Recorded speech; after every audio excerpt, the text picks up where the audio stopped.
Si alguna vez has visto imágenes de Vietnam, sabes lo que vas a ver: la cabina de un helicóptero Huey totalmente abierta y un soldado aferrado a una ametralladora, desafiando el vacío.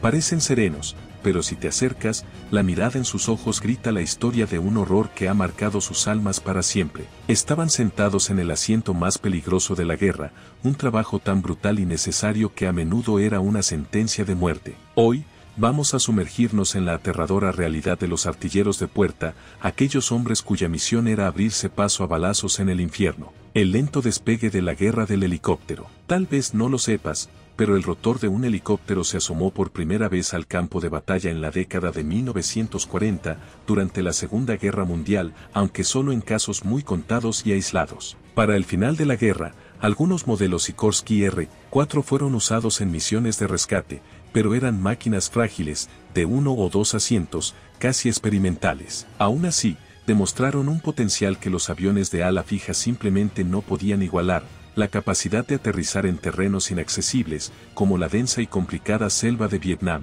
Sin embargo, su falta de fiabilidad y fragilidad los hizo imprácticos para un uso sostenido. Avanzamos a 1950, a la Guerra de Corea. Aquí, los helicópteros ya habían superado sus obstáculos iniciales. Aves como el Bell H-13 Sioux o el Helo-23 Raven podían transportar algo de peso, y lo hacían con una fiabilidad moderada. En Corea se demostró que el difícil terreno podía ser conquistado por estas máquinas. Al principio, se usaron para evacuaciones médicas, y luego, con la llegada de modelos más grandes, para transportar escuadrones de infantería o suministros urgentes. Algunos incluso intentaron disparar al enemigo con armas personales, y aunque el helicóptero demostró ser prometedor, también quedó al descubierto su extrema vulnerabilidad. Una simple ráfaga de fusil desde el suelo podía impactar un componente vital, cortar una línea de combustible o hidráulica, y hacer que toda la aeronave cayera en picada. Y sí, algunos tuvieron la mala fortuna de comprobarlo. El problema era que blindar un helicóptero para una protección real lo haría demasiado pesado para volar, y durante mucho tiempo,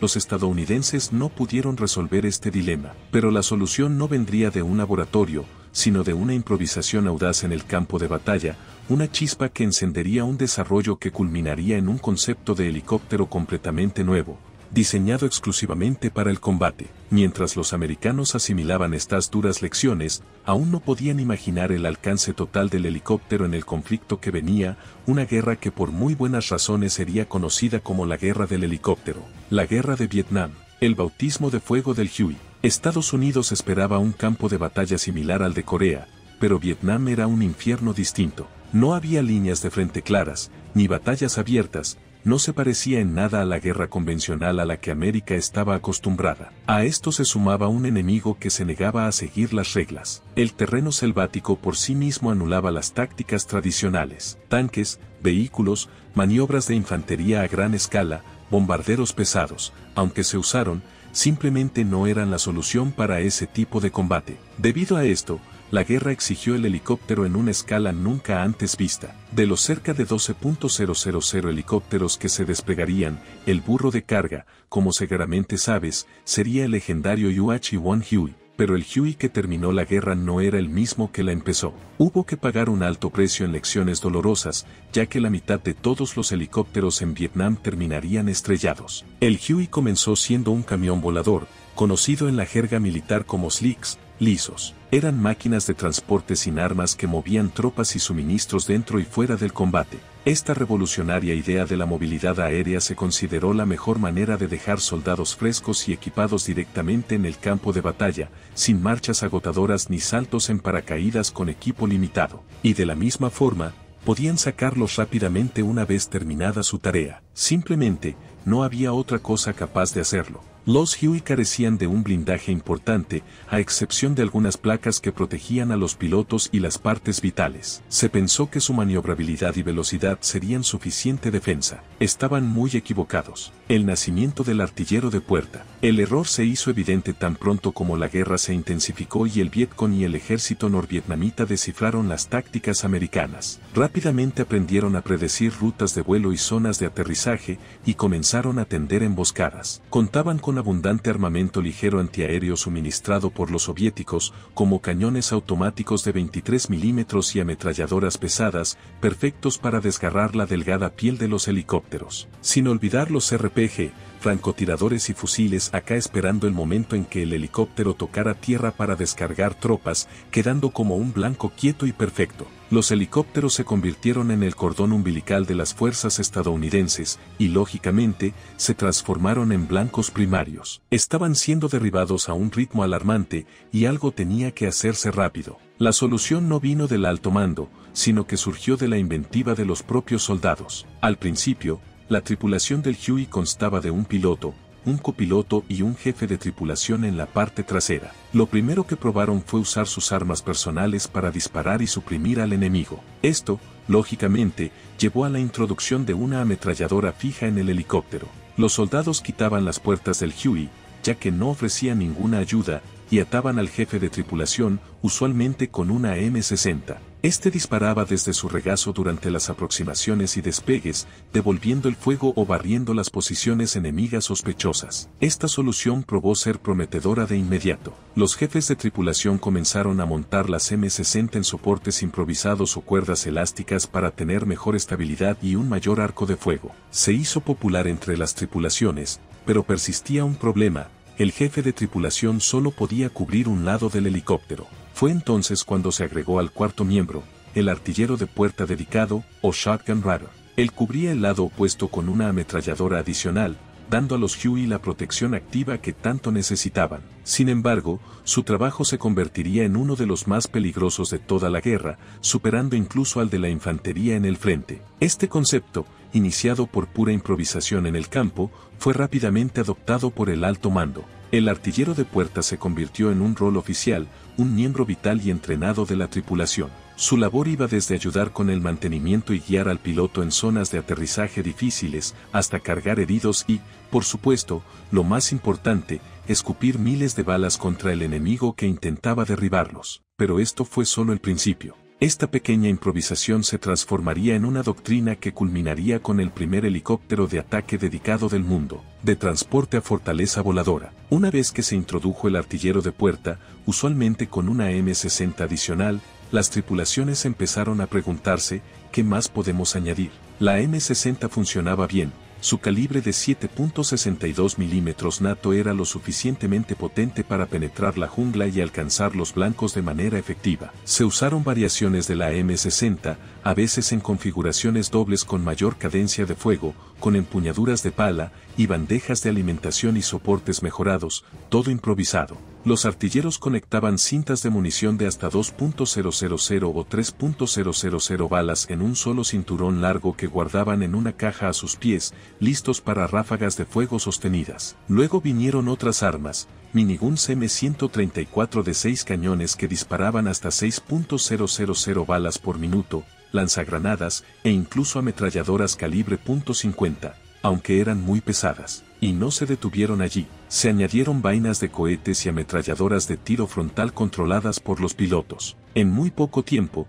el helicóptero de transporte Huey se convirtió en una formidable plataforma de combate, al menos en términos de armamento, todavía era pésimo recibiendo fuego. Esto llegó a tal punto que algunos Huey abandonaron su función de transporte para asumir el rol de helicópteros de ataque, los llamados Huey Gunships, cañoneras Huey. Estos llevaban armamento más pesado, cohetes y más munición. Surgió la idea de que los Slicks, transporte, y los Gunships, ataque, trabajaran en equipo. Los Slicks mantendrían a sus artilleros de puerta con una M60 cada uno, para ahorrar peso, y harían el transporte de tropas y suministros. Los Gunships, por otro lado, solo llevarían armas y proporcionarían protección. Al acercarse a zonas de aterrizaje calientes, los Gunships rodeaban la zona, rociando la selva con cohetes y fuego de ametralladora pesada. También podían brindar apoyo de fuego a las tropas en tierra o destruir blancos que la infantería marcara con humo. El concepto demostró ser invaluable y efectivo. Sin embargo,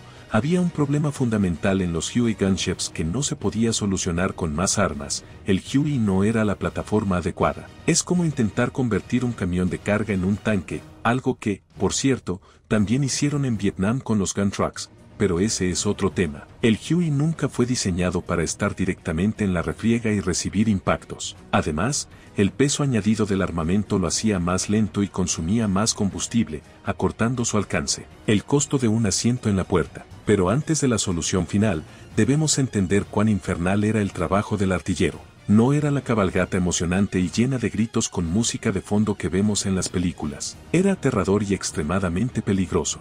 Y ahora verás por qué. Empecemos por lo más obvio. ¿Alguna vez se caían por la puerta abierta? La respuesta corta es sí. Algunos sobrevivieron a la caída, otros no. La mayoría usaba un arnés de seguridad conocido como Monkey Harness, arnés de mono, que no evitaba que cayeran, pero sí que murieran al caer. Hay anécdotas de veteranos donde un artillero cayó por la puerta durante una maniobra evasiva y quedó colgando del helicóptero hasta que alguien logró jalarlo de vuelta. Definitivamente, no era lo que más les preocupaba. Lo que más temían era el fuego enemigo. Los pilotos tenían al menos un poco de blindaje bajo sus asientos y plexiglas, que si bien no detenía una bala, al menos cortaba el viento y daba una falsa sensación de seguridad. Los artilleros estaban completamente expuestos, y por ello, tenían la tasa de bajas más alta entre las tripulaciones de helicópteros. El enemigo aprendió rápidamente que los Huey estaban contraatacando y que los artilleros de puerta eran su principal amenaza. Por lo tanto, los atacaban primero,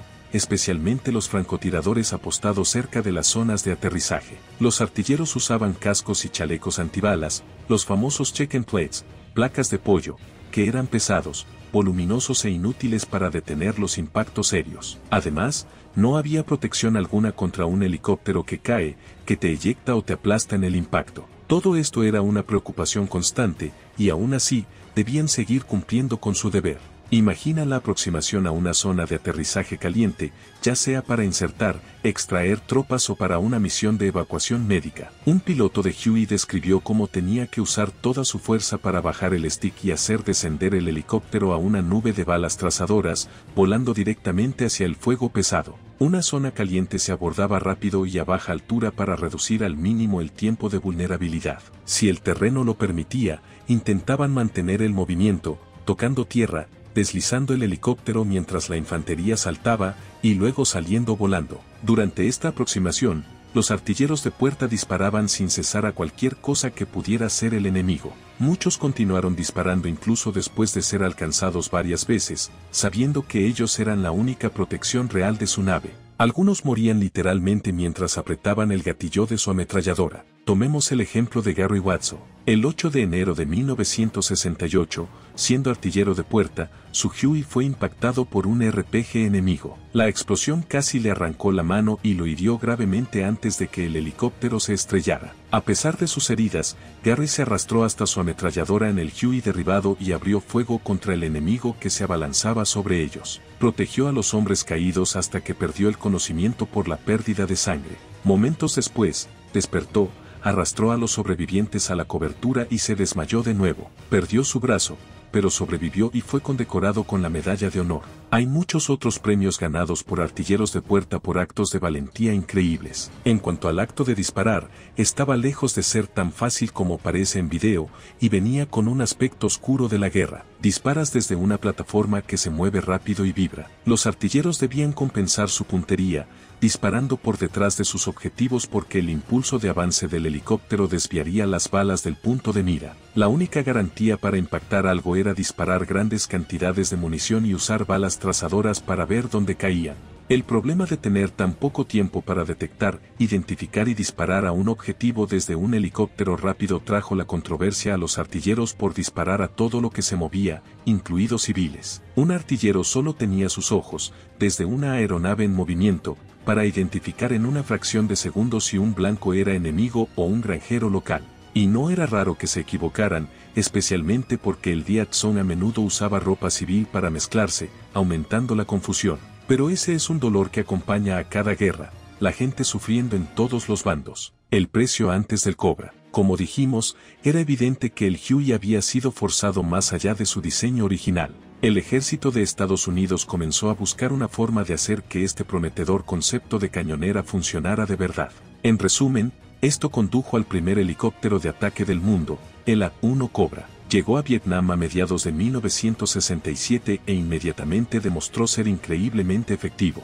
Fue construido desde cero para luchar y recibir impactos, con blindaje para el piloto, el copiloto y componentes críticos. Era delgado, por lo que era mucho más rápido, cerca de 160 km por hora más rápido que el Huey, y podía cargar armamento mucho más pesado. En lugar de artilleros colgando de las puertas, tenía una torreta bajo el morro con una minigun de 7.62 mm y un lanzagranadas de 40 mm, controlados por el artillero dentro de la cabina. También llevaba vainas de cohetes e incluso misiles antitanque. El Cobra se convirtió en la protección que el Huey necesitaba desde el principio. Podía escoltar a los Slicks o preparar las zonas de aterrizaje antes que ellos, protegerlos durante las inserciones o extracciones, e incluso quedarse para dar apoyo cercano a la infantería en tierra, ya que tenía un alcance mucho mayor que el Huey. Pero la solución solo llegó después de que más de 2.700 artilleros de puerta murieran en acción. Este número incluye a los jefes de tripulación que también hacían el papel de artilleros de puerta.